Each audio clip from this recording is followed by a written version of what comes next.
రాష్ట్ర ఆదాయాలు ఎలా పెరుగుతాయి? ఇక రాష్ట్ర అప్పుల విషయంలోకి వస్తే మళ్ళీ అవే గోబెల్స్ ప్రచారాలు. చంద్రబాబు నాయుడు గారి నైజం నిజంగా కుక్కతో ఒక వంకరే.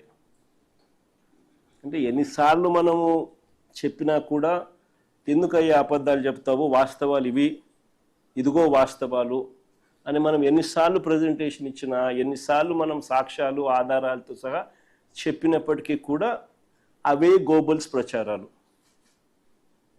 అవే అబద్ధాలు రిపీటెడ్గా. కుక్కతోక కూడా ఎప్పుడైనా మీరు గమనించే ఉంటారు. దాన్ని కరెక్ట్ చేయడానికి నువ్వు ఇటు చేయండి, అది మళ్ళీ ఆయనకి వెళ్ళిపోతుంది.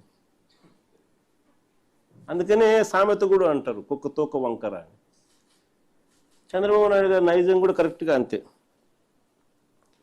మొన్నటి బడ్జెట్ ప్రసంగంలో కూడా ఏకంగా 9.74 లక్షల కోట్లు అప్పులు మేము మిగిల్చామంటారు. బడ్జెట్ ప్రసంగంలో వీళ్ళన్న మాటలు అసలు నిజాలేంటో తెలుస్తాయని, రాష్ట్రానికి సంబంధించిన అప్పులు ఎంతుంటాయో రాష్ట్ర ప్రజలకు ఎక్కడ తెలిసిపోతుందేమోనని ఏకంగా బడ్జెట్ పేపర్స్లో అప్పులకు సంబంధించిన టేబుల్ వాల్యూమ్ నెంబర్ 6 ఈ బుక్లో ఉంటుంది. వాల్యూమ్ నెంబర్ 6 బుక్లో దీనికి సంబంధించిన టేబుల్ పూర్తిగా ఎత్తేసినారు, కనపడదు. ఇది ఎప్పుడు జరగదు మామూలుగా. నేను ఆశ్చర్యంగా చంద్రబాబు నాయుడు గారిని ఒకటే అడుగుతా, అయ్యా చంద్రబాబు నాయుడు గారు, ఇక్కడ దాచిపెట్టవచ్చు కానీ మీరు ప్రజెంట్ చేసిన మీరే, చంద్రబాబు నాయుడు గారు ప్రజెంట్ చేసిన మీరే మీ తొలి బడ్జెట్, అప్పటికింకా ఇంత తెలివితేటలు ముదర్రా.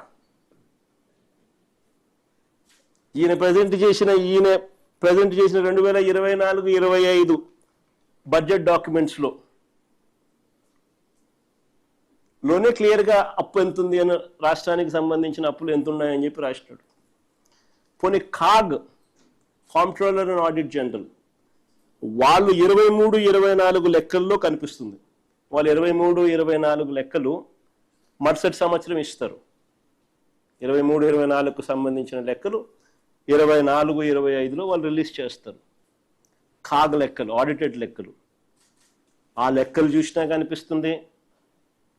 చంద్రబాబు నాయుడు గారు ప్రవేశపెట్టిన 24-25 మొట్టమొదటి సంవత్సరం ఆయన ప్రవేశపెట్టిన బడ్జెట్ చూసినా కనిపిస్తుంది.